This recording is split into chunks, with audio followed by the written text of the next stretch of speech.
આજે 12 science chapter 6 તેની અંદર આત્મપ્રેરણ અને આત્મપ્રેરિત ઈએમએફ સમજાવો।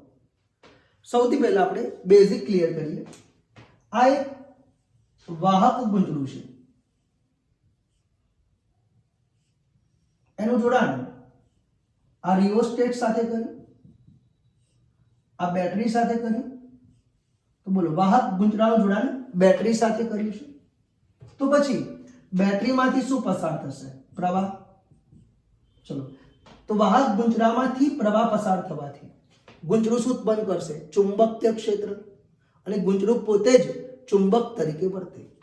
તો વાહક ગુંજરામાંથી પ્રવાહ પસાર થવાથી વાહક ગુંજરું ચુંબકીય ક્ષેત્ર ઉત્પન્ન કરશે, એટલે કે ગુંજરું પોતે જ ચુંબક તરીકે વર્તે, એટલે કે ગુંજરામાંથી ચુંબકીય ક્ષેત્ર રેખાઓ ઉત્પન્ન થશે। ગુંજરામાંથી શું ઉત્પન્ન થશે? ચુંબકીય ક્ષેત્ર રેખાઓ। આ ચુંબકીય ક્ષેત્ર રેખાઓમાંની અમુક ચુંબકીય ક્ષેત્ર રેખાઓ ગુંજરા પોતાનામાં જ સંકળાશે। તો ગુંજરામાંથી ઉત્પન્ન થયેલી ચુંબકીય ક્ષેત્ર રેખાઓ એ ગુંજરા પોતાનામાં જ સંકળાય છે, એનો મતલબ ગુંજરામાં ચુંબકીય ક્ષેત્ર એટલે કે ચુંબકીય ફ્લક્સ મળ્યું। ચલો, આપણને ખબર છે ફ્લક્સ મળે તો પ્રવાહ ના મળે, ફ્લક્સ બદલાય તો પ્રવાહ મળશે। હવે બેટરીમાંથી વહેતા પ્રવાહમાં ફેરફાર કર્યો, બેટરીમાંથી વહેતા પ્રવાહમાં ફેરફાર કરવાથી ગુંજરામાં ચુંબકીય ક્ષેત્ર રેખાઓ બદલાશે, એટલે કે ગુંજરામાંના ફ્લક્સમાં ફેરફાર થશે અને ગુંજરામાં ઈએમએફ મળશે। આવા ઈએમએફને આત્મપ્રેરિત ઈએમએફ કહીશું, અને આ ઘટનાને આત્મપ્રેરણ કહે છે। અહીં આત્મપ્રેરિત ઈએમએફ એવું નામ કેમ આપ્યું? તો અહીં પ્રવાહ ક્યાં બદલાયો? ગુંજરાની અંદર જ। એના લીધે ફ્લક્સ ક્યાં બદલાયું? ગુંજરાની અંદર જ। એના લીધે ઈએમએફ પણ ક્યાં મળ્યું? ગુંજરાની અંદર જ। ટૂંકમાં ફ્લક્સ પણ પોતાનું બદલાયું, પ્રવાહ પણ પોતાનો બદલાયો, અને ઈએમએફ પણ પોતાની અંદર જ મળ્યું, એટલે એનું નામ શું થયું? આત્મ, પોતાની અંદર જ। એટલે આવા ઈએમએફને આત્મપ્રેરિત ઈએમએફ કહે છે, અને આ ઘટનાને આત્મપ્રેરણ કહે છે। અહીંયા જે ઈએમએફ છે એ તો બેટરીનું ઈએમએફ છે, અહીંયા જે ઈએમએફ મળે છે એ તો બેટરીનું ઈએમએફ છે। આપણે તો ગુંજરામાં ઈએમએફ મળશે, જેને આત્મપ્રેરિત ઈએમએફ કહે છે, અથવા એનું બીજું નામ છે બેક ઈએમએફ, બેક ઈએમએફ। ચલો ફરી જોઈએ। ગુંજરામાંથી પ્રવાહ પસાર કરવાથી ગુંજરું ચુંબકીય ક્ષેત્ર ઉત્પન્ન કરે, એટલે કે ગુંજરું પોતે જ ચુંબક તરીકે વર્તે, અને ગુંજરામાંથી ઉત્પન્ન થયેલી ચુંબકીય ક્ષેત્ર રેખાઓ માની અમુક ચુંબકીય ક્ષેત્ર રેખાઓ ગુંજરા પોતાની અંદર જ સંકળાશે। ટૂંકમાં ગુંજરામાંથી જે ચુંબકીય ક્ષેત્ર રેખા ઉત્પન્ન થઈ છે એ ગુંજરામાં જ સંકળાય છે, એટલે કે ગુંજરામાં ચુંબકીય ફ્લક્સ મળ્યું, ચુંબકીય ફ્લક્સ મળ્યું છે હજી તો। હવે વહેતા પ્રવાહમાં, એટલે ગુંજરામાંથી વહેતા પ્રવાહમાં ફેરફાર કરવાથી અહીં ગુંજરામાં સંકળાયેલ ફ્લક્સમાં ફેરફાર થશે, અને ગુંજરામાં શું મળશે? ઈએમએફ। ફ્લક્સમાં ફેરફાર થાય એટલે ઈએમએફ મળે। આવા ઈએમએફને આત્મપ્રેરિત ઈએમએફ અને ઘટનાને આત્મપ્રેરણ કહે છે। આત્મપ્રેરિત ઈએમએફનું બીજું નામ છે બેક ઈએમએફ। અહીં ફ્લક્સમાં ફેરફાર થવાથી ઈએમએફ મળ્યો છે, અને આ બેટરીનું ઈએમએફ છે, બે અલગ અલગ થશે। એટલે આ જે ઈએમએફ છે ને, એ લેન્ઝના નિયમ અનુસાર આનો વિરોધ કરે, એટલે નામ પડ્યું છે બેક ઈએમએફ। અને બેક ઈએમએફ એટલે કે આત્મપ્રેરિત ઈએમએફ ના લીધે ગુંજરામાં પ્રવાહ મળશે, એ પ્રવાહને આત્મપ્રેરિત પ્રવાહ કહે છે। ધારો કે કોઈ ગુંજરું n આટાનું બન્યું છે, તો આ ગુંજરું n આટાનું બન્યું છે। અહીં ગુંજરામાંથી વહેતો પ્રવાહ I છે, ગુંજરાના એક આટામાં સંકળાયેલ ફ્લક્સ ϕ છે, તો ગુંજરામાં સંકળાયેલ કુલ ફ્લક્સ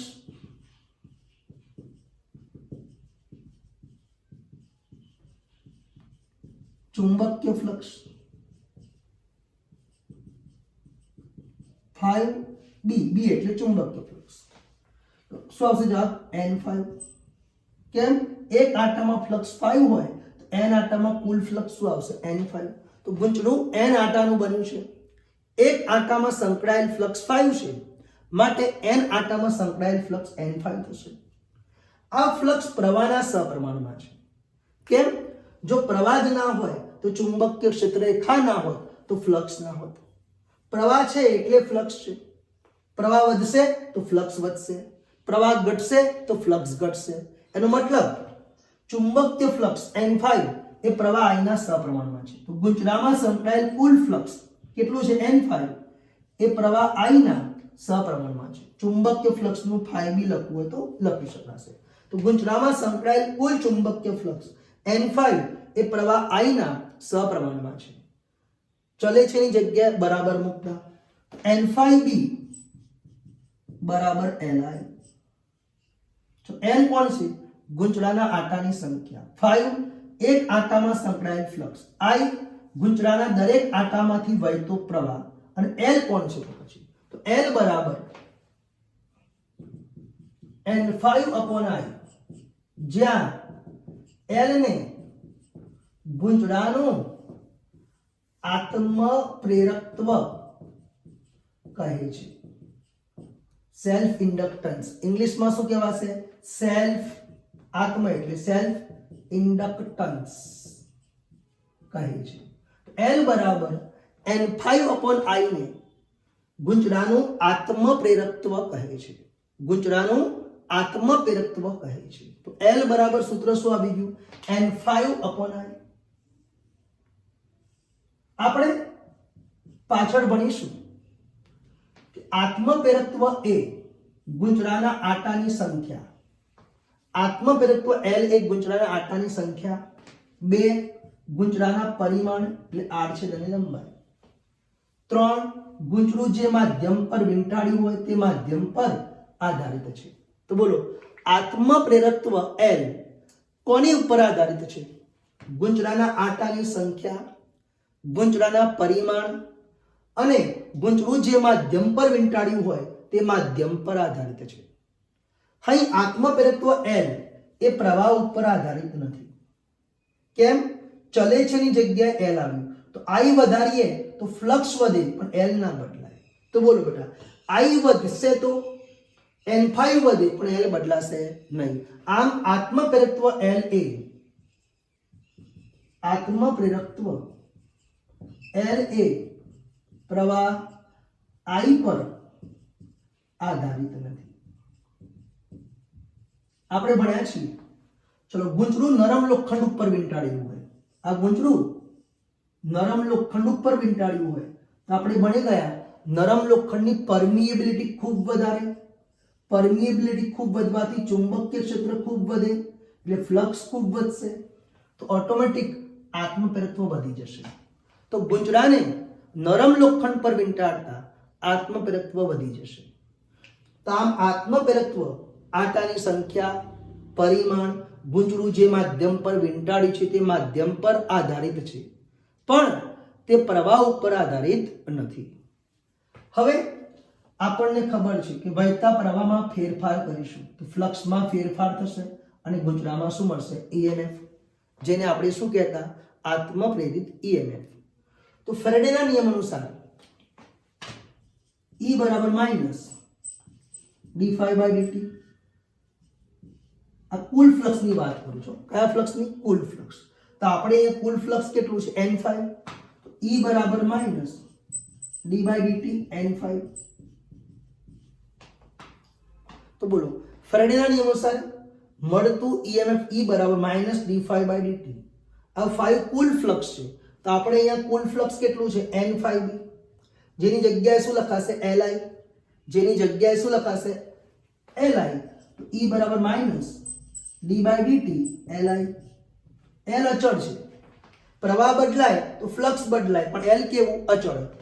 L બદલવું હોય તો આંટા બદલવા પડે, નથી બદલે. આપણે પરિમાણ બદલવું પડે, માધ્યમ બદલવું પડે. એટલે આપણે એ બધું બદલતા નથી. આપણે પ્રવાહ જ બદલીએ છીએ ખાલી. એટલે L અચળ છે તો બહાર આવી જશે. તો E બરાબર માઇનસ L di/dt. તો આપણે સાબિત શું કર્યું? L બરાબર N5/I ઉપરથી E બરાબર માઇનસ L di/dt. તો L બરાબર N5/I ઉપરથી E બરાબર માઇનસ L di/dt સાબિત કરો. તો L બરાબર N5/I. ચલો L બરાબર n5 upon I, n5 બરાબર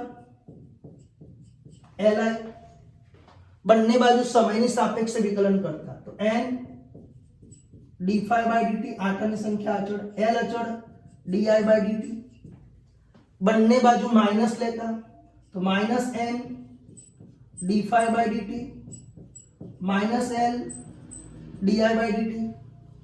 આપણને ખબર છે કે ફેરાડેના નિયમ અનુસાર E બરાબર minus l di by dt. આ EMF ને આત્મપ્રેરિત EMF અથવા બેક EMF કહીશું. તો અહીં સૂત્ર શું આવ્યું? E બરાબર minus l di by dt. E એટલે આત્મપ્રેરિત EMF. અહીં દાખલાઓમાં અમુક વાર E બરાબર minus l delta E by delta t પણ લઈ શકાય. તો E બરાબર minus l delta E by delta t. E આત્મપ્રેરિત EMF, L આત્મપ્રેરકત્વ, di by dt આપણે બનાવ્યું છે dt છેદમાં છે તો શું બોલાય? પ્રવાહના ફેરફારનો સમય દર. di by dt ને પ્રવાહના ફેરફારનો સમય દર કહીશું. કમ્પ્લીટ. હવે આત્મપ્રેરકત્વની વ્યાખ્યા આપો તેમજ તેના એકમ લખો અને એકમની પણ વ્યાખ્યા આપો. સૌથી પહેલા આપણે ભણી ગયા આત્મપ્રેરકત્વ L બરાબર n5 upon I. આત્મપ્રેરકત્વ L બરાબર n5 upon I. તો I બરાબર 1 એમ્પિયર લઈ લો, L બરાબર n5 થયું. તો ગૂંચળામાંથી વહેતો પ્રવાહ 1 એકમ હોય તો સંકળાયેલ કુલ ચુંબકીય ફ્લક્સ એ જ ગૂંચળાનું આત્મપ્રેરકત્વ છે. આ પહેલી વ્યાખ્યા થઈ. તો ગૂંચળામાં વહેતા એકમ પ્રવાહ દીઠ ગૂંચળામાં સંકળાયેલ કુલ ચુંબકીય ફ્લક્સને ગૂંચળાનું આત્મપ્રેરકત્વ કહે છે. તો ગૂંચળામાં વહેતા એકમ પ્રવાહ દીઠ ગૂંચળામાં જ સંકળાયેલા કુલ ચુંબકીય ફ્લક્સને ગૂંચળાનું આત્મપ્રેરકત્વ કહે છે. હવે બીજું સૂત્ર કયું આવ્યું? આત્મપ્રેરિત EMF E બરાબર minus l di by dt. તો પહેલો મુદ્દો, આત્મપ્રેરિત EMF પ્રવાહના ફેરફારના દરનો વિરોધ કરે છે. માઇનસ નિશાની શું કહી શકાય? કે આત્મપ્રેરિત EMF પ્રવાહના ફેરફારનો શું કરે છે? વિરોધ કરે છે. ટૂંકમાં પ્રવાહનો ફેરફાર જલ્દી નહીં થવા દે એવું કહેવા માંગે છે. માઇનસ નિશાની લેઝના નિયમની હાજરી સૂચવે છે, વિરોધ કરવો. એટલો મતલબ E અને I વચ્ચે કળા તફાવત 180 થશે. એ આપણે ચેપ્ટર 7 માં ભણીશું કળા તફાવત. તો અહીં માઇનસ નિશાની બતાવે છે EMF અને પ્રવાહ I વચ્ચે કળા તફાવત 180 નો છે. આગળ E એટલે કોણ? આત્મપ્રેરિત EMF. L એટલે કોણ? આત્મપ્રેરકત્વ, આત્મપ્રેરકત્વ અથવા સેલ્ફ ઇન્ડક્ટન્સ. પ્રવાહના ફેરફારનો દર. તો હું શું કરું છું?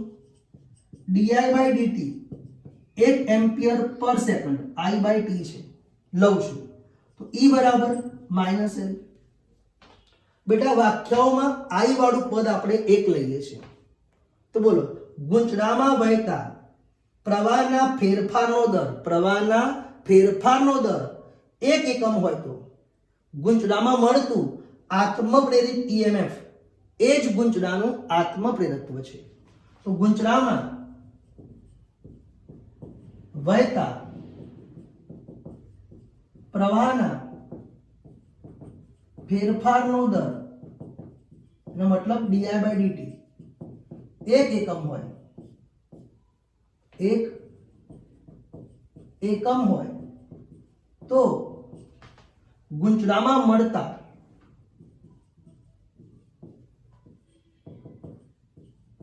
આત્મપ્રેરિત EMF ને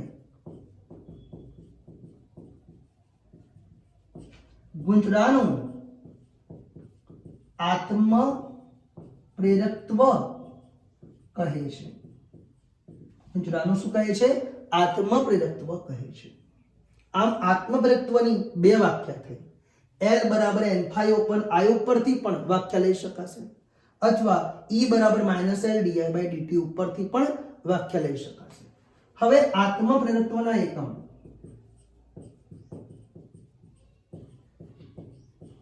એનો મતલબ L ના એકમ. પહેલો એકમ હેનરી નામના વૈજ્ઞાનિક ઉપરથી h લેવામાં આવે છે. તો L નો પહેલો એકમ હેનરી નામના વૈજ્ઞાનિક ઉપરથી આપણે h લઈશું. બીજો એકમ છે phi by I, n phi by I flux નો એકમ, ચુંબકીય ફ્લક્સ નો એકમ વેબર, પ્રવાહનો એમ્પિયર. તો બીજો એકમ આવશે વેબર પર એમ્પિયર.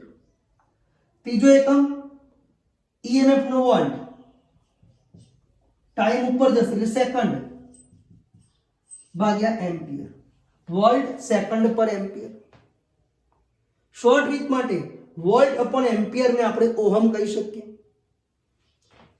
તો ચોથો એકમ લખાશે ઓહમ સેકન્ડ. ચલો બેટા, તો પારિમાણિક સૂત્ર શું આવશે? L નું ઓહમ આવી તો m1 L2 t - 3 a - 2, second નું t1.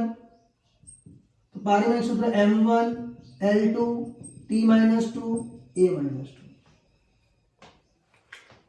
તો L ના એકમ હેનરી નામના વૈજ્ઞાનિક ઉપરથી h લેવાય છે, હેનરી. વેબર અપોન એમ્પિયર, અહીંથી વોલ્ટ સેકન્ડ પર એમ્પિયર. વોલ્ટ અપોન એમ્પિયર ના એકમમાં આપણે ઓહમ કહીએ છીએ, તો ઓહમ સેકન્ડ પણ ધારી શકાય.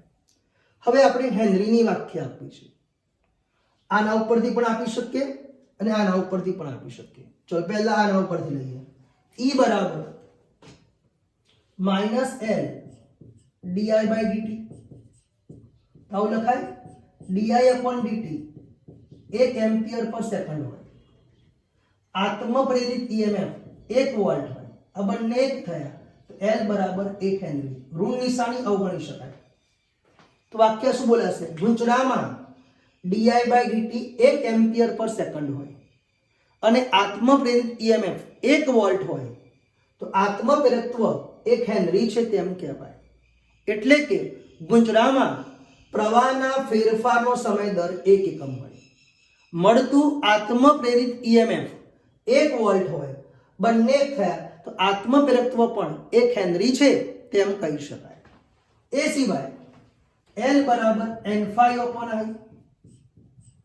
તો આપણે n phi બરાબર 1 વેબર લઈએ, I બરાબર 1 એમ્પિયર લઈએ, તો L બરાબર 1 હેનરી. તો ગુંચળામાં વહેતા એકમ પ્રવાહ દીઠ ગુંચળામાં સંકળાયેલ કુલ ફ્લક્સ 1 વેબર હોય તો ગુંચળાનું આત્મપ્રેરકત્વ 1 હેનરી છે તેમ કહેવાય. ગુંચળામાં વહેતો પ્રવાહ 1 એકમ હોય અને ગુંચળામાં સંકળાયેલ કુલ ચુંબકીય ફ્લક્સ 1 વેબર હોય તો ગુંચળાનું આત્મપ્રેરકત્વ 1 હેનરી છે તેમ કહી શકાય. આમ આપણે અહીં આત્મપ્રેરકત્વની 2 વ્યાખ્યા લીધી, તેના એકમની પણ 2 વ્યાખ્યા લીધી, તેના 4 એકમ જોયા. હવે આત્મપ્રેરકત્વ કોના ઉપર આધારિત છે આજે જ પણ થોડું પાછળ ભણીશું. અત્યારે ડાયરેક્ટ બોલી જઈએ છે. આત્મપ્રેરકત્વ કોના ઉપર આધારિત છે? 1 આંટાની સંખ્યા, 2 પરિમાણ, 3 ગુંચળું જે માધ્યમ પર વીંટાળેલું હોય તે માધ્યમ પર આધારિત છે. પણ આત્મપ્રેરકત્વ એ ગુંચળામાંથી વહેતા પ્રવાહ ઉપર આધારિત નથી. આત્મપ્રેરકત્વ એ ગુંચળામાંથી વહેતા પ્રવાહ ઉપર આધારિત નથી. કેમ? પ્રવાહ વધશે તો ફ્લક્સ વધશે પણ L અચળ રહેશે. પ્રવાહ ઘટશે તો ફ્લક્સ ઘટશે પણ L અચળ રહેશે. L એ પ્રવાહ ઉપર આધારિત નથી. સોલેનોઇડનું આત્મપ્રેરકત્વનું સૂત્ર મેળવો. સોલેનોઇડના આત્મપ્રેરકત્વનું સૂત્ર મેળવો. ભાઈ આત્મપ્રેરકત્વ એટલે મેં કીધું તો પોતાનું ફ્લક્સ, પોતાનો પ્રવાહ, પોતાના જ ફ્લક્સમાં ફેરફાર થાય અને પોતાની અંદર જ EMF મળે. તો આપણે શોધવું છે સોલેનોઇડનું આત્મપ્રેરકત્વ. આકૃતિમાં L લંબાઈનો અને એ આડછેદનું ક્ષેત્રફળ ધરાવતું એક સોલેનોઇડ લીધું છે. આકૃતિમાં L લંબાઈનો એ આડછેદનું ક્ષેત્રફળ ધરાવતો એક સોલેનોઇડ લીધેલો છે. આ સોલેનોઇડમાં એકમ લંબાઈ દીઠ આટાની સંખ્યા સ્મોલ n છે. અહીં સોલેનોઇડમાં કુલ આટા n છે. અહીં સોલેનોઇડમાં કુલ આટા n છે. તો બોલો બેટા, આ સોલેનોઇડમાં કુલ આટા કેટલા? n. લંબાઈ કેટલી? l. અને આડછેદનું ક્ષેત્રફળ a છે. સોલેનોઇડમાંથી વહેતો પ્રવાહ I છે. સોલેનોઇડમાંથી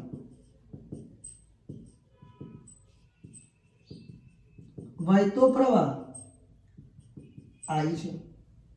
ચલો, n કોણ છે? એકમ લંબાઈ દીઠ આટા. જ્યારે કેપિટલ N કોણ છે? કુલ આટા. એનો મતલબ l લંબાઈમાં n આટા, તો એકમ લંબાઈમાં કેટલા? તો એકમ લંબાઈ દીઠ આટા સ્મોલ n બરાબર n/l થશે. એકમ લંબાઈ દીઠ આટા સ્મોલ n બરાબર કુલ આટા ભાગ્યા કુલ લંબાઈ. ચલો, સોલેનોઇડમાંથી I પ્રવાહ પસાર થયો, તો સોલેનોઇડની અંદર મળતું ચુંબકીય ક્ષેત્ર, સોલેનોઇડમાં મળતું ચુંબકીય ક્ષેત્ર આપણે ભણી ગયા છે. B બરાબર સૂત્ર શું આવશે? Mu not ni. તો સોલેનોઇડના એક આટામાં સંકળાયેલ ફ્લક્સ, સોલેનોઇડના એક આટામાં સંકળાયેલ ફ્લક્સ, ચુંબકીય ફ્લક્સ ટૂંકમાં phi બરાબર અથવા phi b બરાબર b dot a. b A cos 0 આવશે એટલે આપણે b ડોટ a લખીશું. ચલો, b ની કિંમત mu naught ni into a. તો કુલ ફ્લક્સ કેટલું આવશે? કુલ ફ્લક્સ n phi b આવશે n phi b. કારણ કે એક આટામાં ફ્લક્સ phi b હોય તો n આટામાં n phi b. તો આપણે શું લખાશે અહીંયા? n into mu naught ni a. પણ આપણે n ની જગ્યાએ શું લખી શકીએ? nl. કેમ? કુલ આટા છે. એકમ લંબાઈમાં n આટા, તો l લંબાઈમાં શું આવશે? nl. તો સંકળાયેલ કુલ ફ્લક્સ n phi b બરાબર n into l mu naught ni a. વ્યવસ્થિત ગોઠવી દઈએ આપણે.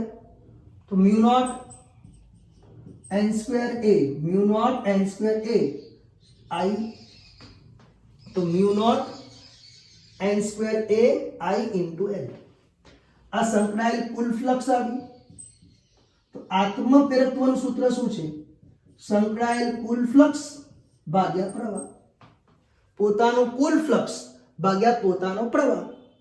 તો આ n∅/b ને I વડે ભાગી નાખ્યું છે આપણે. તો બોલો, આત્મપ્રેરકત્વનું સૂત્ર શું આવશે? Mu nought n square a into l. તો આ મોઢે યાદ રાખો, સોલેનોઇડનું આત્મપ્રેરકત્વ, સોલેનોઇડનું આત્મપ્રેરકત્વ mu nought n square a/l. પણ મોટા ભાગે દાખલાઓમાં કુલ આટા આપેલા હોય છે, તો n સ્ક્વેર ની જગ્યાએ શું લખાય? n square upon l square. તો આપણે અહીંયા કિંમત મૂકીએ છીએ. l બરાબર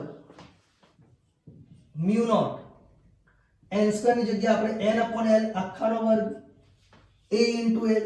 તો એક l ઉડી જશે, તો જવાબ આવશે mu nought n square a/l. અમુક વાર આ સૂત્ર પણ લઈ શકાય. આમાં કુલ આટા છે. બીજો મુદ્દો, અહીં ગૂંચળું કોઈ માધ્યમ પર વીંટાળેલું હોય, ગૂંચળું કોઈ માધ્યમ પર વીંટાળેલું હોય તો અહીં પછી શૂન્ય અવકાશની પરમિએબિલિટી ના આવે. કોની પરમિએબિલિટી આવે? માધ્યમની. તો આપણે સૂત્ર શું થશે અહીંયા? l બરાબર મ્યુ n સ્ક્વેર al. આ સૂત્રની વાત કરું છું. Mu n square al. અહીંયા શૂન્ય અવકાશની પરમિએબિલિટી આવે, તો અહીં માધ્યમની પરમિએબિલિટી આવશે. અને આપણે ભણ્યા છીએ mu upon mu naught mu r. એના ઉપરથી આત્મપ્રેરકત્વ l બરાબર mu naught mu r n square a into l લખી શકાય. Mu naught mu r n square a into l લખી શકાય. તો આ સૂત્ર ક્યારે વપરાય? ગૂંચળું કોઈ માધ્યમ પર વીંટાળેલું હોય ત્યારે. અને આ સૂત્ર ગૂંચળું કોઈ માધ્યમ પર નહીં, એટલે કે શૂન્ય અવકાશમાં હોય ત્યારે. તો હું ફરી રિપીટ કરું છું. એક સોલેનોઇડ છે જેની લંબાઈ L છે, આડછેદનું ક્ષેત્રફળ A છે અને તેમાં કુલ આંટા n છે. અહીં એકમ લંબાઈ દીઠ આંટા સ્મોલ n છે, જ્યાં સ્મોલ n બરાબર શું લખાશે? n/L. સોલેનોઇડમાંથી I પ્રવાહ પસાર કરતા સોલેનોઇડની અંદર મળતું ચુંબકીય ક્ષેત્ર μ0 Ni. n એટલે એકમ લંબાઈ દીઠ આંટા. તો એક આંટામાં સંકળાયેલ ફ્લક્સ B × A, ચુંબકીય ફ્લક્સનું સૂત્ર ભણ્યા છીએ આપણે, B.A. cos 0 આવશે, અહીંયા cos 0 એટલે 1 થશે. B ની કિંમત μ0 Ni, A ના A. આ એક આંટાનું ફ્લક્સ છે, તો સંકળાયેલ કુલ ફ્લક્સ શું લખાય? n∅B. n∅B તો અહીંયા પણ n ગુણાશે. હવે આ કુલ આંટા છે ને આ એકમ લંબાઈ દીઠ આંટા છે, તો આપણે એકમ લંબાઈ દીઠ આંટામાં જવું છે. n ની જગ્યાએ શું લખાશે? n × L. એકમ લંબાઈમાં સ્મોલ n આંટા, તો L લંબાઈમાં કેટલા? nn. તો n ની જગ્યાએ nl લખાશે. તો μ0 n² A I × L. આ સંકળાયેલ કુલ ફ્લક્સ મળ્યું. પોતાનું ફ્લક્સ ભાગ્યા પોતાનો જ પ્રવાહ એટલે આપણને આત્મપ્રેરકત્વ મળશે. તો આત્મપ્રેરકત્વ બરાબર n∅/I. હમણાં જ ચલાવ્યું આપણે, તો n∅ ભાગ્યા I કરી નાખો તો μ0 n² A × L. તો સોલેનોઇડનું આત્મપ્રેરકત્વ μ0 n² A × L, જ્યાં n એકમ લંબાઈ દીઠ આંટા છે. કુલ આંટામાં જઈએ તો સૂત્ર બદલાશે μ0 n² A/L. μ0 n² A/L. અહીં ગૂંચળું કોઈ માધ્યમ પર વીંટાળેલું હોય તો અહીં માધ્યમની પરમિએબિલિટી આવે, તો L બરાબર μ n² A × L. પણ μ ની જગ્યાએ શું લખાય? μ0 μr. તો L બરાબર μ0 μr n² A × L. Complete. Inductor એટલે શું સમજાવો. તો સૌથી પહેલા પરિપથનો જે ઘટક આત્મપ્રેરકત્વ ધરાવે, આત્મપ્રેરકત્વ એટલે પોતાનું ફ્લક્સ, પોતાનો પ્રવાહ, અને એ જ બદલાય એટલે પોતાનામાં જ EMF મળે. તો પરિપથનો જે ઘટક આત્મપ્રેરકત્વ ધરાવે તેને ઇન્ડક્ટર કહે છે. તો પરિપથનો જે ઘટક આત્મપ્રેરકત્વ એનો મતલબ L ધરાવે તેને ઇન્ડક્ટર કહે છે. આકૃતિમાં ઇન્ડક્ટરની પરિપથ સંજ્ઞા લીધી છે. તો આ કોણ છે? ઇન્ડક્ટરની પરિપથક સંજ્ઞા. ગૂંચળું દોર દો એટલે એને ઇન્ડક્ટર કહેવાશે. હા, ઇન્ડક્ટરમાં જે છેડેથી પ્રવાહ દાખલ થતો હોય અને તે સમય સાથે વધતો હોય તો તેને ધન તરીકે લેવાય છે, અને બીજા છેડાને એટલે કે જે છેડેથી પ્રવાહ બહાર આવતો હોય તેને ઋણ તરીકે લેવાય છે. તો ઇન્ડક્ટરમાં સમય સાથે પ્રવાહ વધતો હોય અને જે છેડેથી પ્રવાહ દાખલ થાય તેને ધનધ્રુવ તરીકે લેવાય છે. જે છેડેથી પ્રવાહ બહાર નીકળતો હોય તેને ઋણધ્રુવ તરીકે લેવાશે. અહીં ઇન્ડક્ટરમાં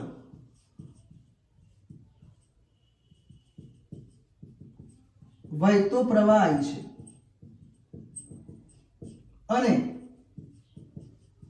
પ્રવાહના ફેરફારનો સમય દર di/dt છે. પ્રવાહના ફેરફારનો સમય દર di/dt છે. તો ઇન્ડક્ટરના બે છેડા વચ્ચે EMF, જેને આપણે શું કહીએ છીએ? બેક EMF અથવા આત્મપ્રેરિત EMF, E બરાબર L di/dt. ઋણ નિશાની અવગણી છે એનો મતલબ માનક લઈ લઈએ. તો ઇન્ડક્ટરના બે છેડા વચ્ચે મળતું EMF E બરાબર L di/dt. આપણે ચેપ્ટર 7 માં ભણીશું કે યાંત્રિકમાં જે ભાગ દળ ભજવે, દળ એટલે જડત્વ, એ જ ભાગ વિદ્યુતમાં ઇન્ડક્ટન્સ L ભજવે. તો બોલો, જેવો ભાગ યાંત્રિકમાં દળનો હોય એવો જ ભાગ વિદ્યુતમાં ઇન્ડક્ટન્સ L એટલે કે ઇન્ડક્ટરનું ઇન્ડક્ટન્સ L ભજવે છે. તો ફરી બોલું છું, યાંત્રિકમાં જે ભાગ દળ ભજવશે એવો જ ભાગ વિદ્યુતમાં પણ ભજવશે, ઇન્ડક્ટન્સ L ભજવશે. દળ એટલે જડત્વ. ઓકે, આપણે ભણ્યા છીએ અહીં EMF એટલે કે ઇન્ડક્ટર એ પ્રવાહના ફેરફારનો વિરોધ કરશે. ઇન્ડક્ટર પ્રવાહના ફેરફારનો વિરોધ કરે છે. અહીંયા માઇનસ નિશાની હતી, તમને ખ્યાલ છે. એનો મતલબ E અને I વચ્ચે કળા તફાવત 180 હતો. E અને I વચ્ચે કળા તફાવત 180 હતો. ટૂંકમાં ઇન્ડક્ટરમાં પ્રવાહ દાખલ કરવા એટલે કે બે છેડા વચ્ચે ઈએમએફ પ્રસ્થાપિત કરવા, બે છેડા વચ્ચે ઈએમએફ પ્રસ્થાપિત કરવા આપણે કાર્ય કરવું પડે. અને કાર્ય જેટલી ઉર્જા ઇન્ડક્ટરમાં ચુંબકીય ક્ષેત્ર રૂપે સંગ્રહ પામશે. સાદી ભાષામાં ગુંચડામાંથી પ્રવાહ જશે એટલે ચુંબકીય ક્ષેત્ર મળશે. તો કાર્ય જેટલી ઉર્જા ચુંબકીય ક્ષેત્રમાં સંગ્રહ પામે. ફરી બોલું છું, ઇન્ડક્ટરમાં પ્રવાહ પ્રસ્થાપિત કરવો છે, એનો મતલબ બે છેડા વચ્ચે ઈએમએફ દાખલ કરવું છે. આ માટે આપણે કાર્ય કરવું પડે અને કાર્ય જેટલી ઉર્જા ગુંચડામાં જ સંગ્રહ પામે પણ ચુંબકીય ક્ષેત્ર સ્વરૂપે. તો કાર્ય કરવાનો દર, ચલો કાર્ય કરવાનો દર બેટા આપણે ભણ્યા હતા કેપેસિટરની બે પ્લેટ વચ્ચે પણ ઉર્જાનો સંગ્રહ થાય 1/2 CV². પણ વિદ્યુત ક્ષેત્ર હોય તો કેપેસિટરની બે પ્લેટ વચ્ચે વિદ્યુત ક્ષેત્ર હતું, તેમાં પણ ઉર્જાનો સંગ્રહ થાય 1/2 CV². એ રીતે ગુંચડામાં પણ ઉર્જાનો સંગ્રહ થશે ચુંબકીય ક્ષેત્રના સ્વરૂપમાં. તો કાર્ય કરવાનો દર, જેને આપણે પાવર કહેતા, તો કાર્ય કરવાનો દર એટલે કે dW/dt, અને બીજું નામ પાવર પણ કહી શકાય. તો બોલો બેટા, પાવર બરાબર કયું સૂત્ર છે? ઈએમએફ ગુણ્યા પ્રવાહ. તો બોલો, ગુંચડામાં કાર્ય કરવાનો દર એટલે જ પાવર થાય, ઈએમએફ ગુણ્યા પ્રવાહ. ચલો, કાર્ય કરવાનો દરને મેં નામ આપ્યું dW/dt, એની જગ્યાએ L di/dt into I, dt ઉડાડ દો તો dW બરાબર Li di. તો કુલ કાર્ય એટલે સંકલન dW, તો સંકલન Li di. ક્યાંથી ક્યાં સંકલન? ગુંચડામાં પ્રવાહ 0 થી I કરવો છે, 0 થી I કરવો છે. L અચળ બહાર આવી ગયા, I નું સંકલન I²/2, 0 થી I, ટૂંકમાં છેલ્લે જવાબ 1/2 Li² આવશે. કાર્ય એટલે ઉર્જા, તો બોલો ગુંચડામાં સંગ્રહ પામતી ઉર્જા 1/2 Li² છે. એટલે કે ઇન્ડક્ટરમાં સંગ્રહિત ઉર્જાનું સૂત્ર 1/2 Li². હું રિપીટ કરું છું, પરિપથનો જે ઘટક આત્મપ્રેરકત્વ ધરાવે એટલે કે L ધરાવે તેને ઇન્ડક્ટર કહે છે. આકૃતિમાં ઇન્ડક્ટરની પરિપથક સંજ્ઞા દર્શાવી છે, એટલે ગુંચડું દોરી દેવાનું.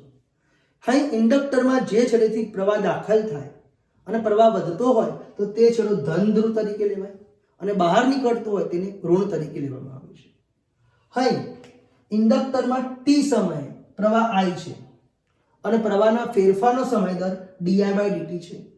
તો ઇન્ડક્ટરના બે છેડા વચ્ચે મળતું ઈએમએફ E બરાબર L di/dt. ઋણ નિશાની કેમ ના લીધી? માનાંકમાં ઈએમએફ લીધું છે. આમ તો આપણે ભણ્યા છીએ, અહીં ઇન્ડક્ટર એ પ્રવાહના ફેરફારનો શું કરે છે? વિરોધ કરે છે. અને E અને I વચ્ચે કળા તફાવત 180 નો હોય છે. અહીં વિદ્યુતમાં જે ભાગ L ભજવે એ જ ભાગ યાંત્રિકમાં દળ એટલે કે જડત્વ ભજવે છે. અહીં કાર્ય કરવાનો દર એટલે કે ઇન્ડક્ટરમાં પ્રવાહ પ્રસ્થાપિત કરવા બે છેડા વચ્ચે ઈએમએફ દાખલ કરવું પડશે. એ માટે કાર્ય કરવું પડે અને કાર્ય જેટલી ઉર્જા સંગ્રહ પામશે એટલે કાર્યને આપણે છેલ્લે શું કહીશું? ઉર્જા. કયા સ્વરૂપે? ચુંબકીય ક્ષેત્રમાં સંગ્રહ પામશે. તો કાર્ય કરવાનો સમય દર dW/dt એટલે પાવર ઈએમએફ ગુણ્યા પ્રવાહ. એની જગ્યાએ L di/dt, dt ઉડી ગયા, Li di. તો કુલ કાર્ય એટલે કુલ ઉર્જા શું કરવું પડે? સંકલન. L અચળ બહાર આવી ગયા, I નું સંકલન, I ની ઉપર એક ઘાત, એમાં એક ઘાત ઉમેરો એટલે I²/2, તો છેલ્લે જવાબ આવ્યો 1/2 Li². તો જો બેટા, જે ભાગ યાંત્રિકમાં દળ ભજવે એ વિદ્યુતમાં L ભજવે, તે રીતે જે ભાગ યાંત્રિકમાં વેગ ભજવે એ જ ભાગ વિદ્યુતમાં પ્રવાહ I ભજવે. આવું ચેપ્ટર 7 માં આપણે ભણીશું. તો બોલો, યાંત્રિકમાં ઉર્જાનું સૂત્ર કયું આવે? યાંત્રિકમાં ઉર્જાનું સૂત્ર 1/2 mv². એવું જ સૂત્ર વિદ્યુતમાં કયું આવ્યું? 1/2 m ની જગ્યાએ L, v ની જગ્યાએ I, 1/2 Li². તો યાંત્રિકમાં જે સૂત્ર 1/2 mv² ગતિ ઉર્જાનું છે એવું જ સૂત્ર વિદ્યુતમાં 1/2 Li² નું મળશે. કમ્પ્લીટ. ઉર્જાનું સૂત્ર મેળવવું તેમજ ઉર્જા ઘનતાનું સૂત્ર મેળવવું અને તેના કેપેસિટરની ઉર્જા ઘનતાના સૂત્ર સાથે સરખામણી કરો. ઉદાહરણ નંબર 10. તો એક આકૃતિમાં સોલેનોઇડ લીધું છે જેની લંબાઈ L છે, ક્ષેત્રફળ A છે અને સોલેનોઇડની અંદર ચુંબકીય ક્ષેત્ર B છે. તો તેની ઉર્જાનું સૂત્ર મેળવો અને તેના ઉપરથી ઉર્જા ઘનતાનું સૂત્ર મેળવો. સોલિડમાં સંગ્રહિત ઉર્જાનું સૂત્ર U બરાબર 1/2 Li². સોલિડમાં સંગ્રહિત ઉર્જાનું સૂત્ર U બરાબર 1/2 Li². હવે આપણે ભણ્યા છે સોલેનોઇડનું આત્મપ્રેરકત્વ, સેલ્ફ ઇન્ડક્ટન્સ. સોલિડનું આત્મપ્રેરકત્વ L બરાબર μ0n² A × L. તો આપણે L ની જગ્યાએ μ0n² AL મૂકીશું. સોલેનોઇડની અંદર ચુંબકીય ક્ષેત્ર B છે. તો સોલેનોઇડમાં ચુંબકીય ક્ષેત્રનું સમીકરણ μ0ni I ને કરતા બનાવો તો B/μ0n. તો અહીં I ની જગ્યાએ B/μ0n મૂકીશું. 1/2 L ની કિંમત μ0n² AL અને I² ની કિંમત B²/μ0² n². n² ઉડી જશે, એક μ0 પણ ઉડી જશે. તો છેલ્લે જવાબ B²/2μ0 × AL બચશે. B²/2μ0 × AL. આ શું આવ્યું? સોલેનોઇડમાં સંગ્રહિત ઉર્જાનું સૂત્ર 1/2 Li² તો લઈ જ શકાય અને આ બીજું B²/2μ0 × AL. હવે ઉર્જા ઘનતા આપણે ભણ્યા છીએ ચેપ્ટર 2 માં. ઉર્જા ઘનતા એટલે એકમ કદ દીઠ ઉર્જા. ઉર્જા ખરી પણ એકમ કદની. તો આપણને જે આ ઉર્જા મળી એ કેટલા કદમાં મળી? AL. કારણ કે AL કોણ થશે? સોલેનોઇડનું કદ. તો ઉર્જા ઘનતા એટલે એકમ કદ દીઠ ઉર્જા. ઉર્જા ભાગ્યા કદ. તો ઉર્જા U અને આનું કદ AL. તો U/AL કરો તો B²/2μ0 જે ઉર્જા ઘનતાનું સમીકરણ છે. અને આપણને ખબર છે ઉર્જા ઘનતાનો એકમ શું? એકમ કદ દીઠ ઉર્જા એટલે જૂલ પર મીટર ઘન. ઉર્જા ઘનતાનો એકમ શું આવે? જૂલ પર મીટર ઘન. હવે કેપેસિટરમાં સંગ્રહિત ઉર્જાના સૂત્રો આપણે ભણી ગયા છીએ 1/2 CV² Q²/2C. આ ઉર્જાને પણ કેપેસિટરના કદ વડે ભાગવાથી કેપેસિટરમાં ઉર્જા ઘનતાનું સૂત્ર મળશે. તો ચેપ્ટર 2 મુજબ કેપેસિટરમાં ઉર્જા ઘનતાનું સૂત્ર 1/2 ε0 E². તો કહેવાનો મતલબ શું છે?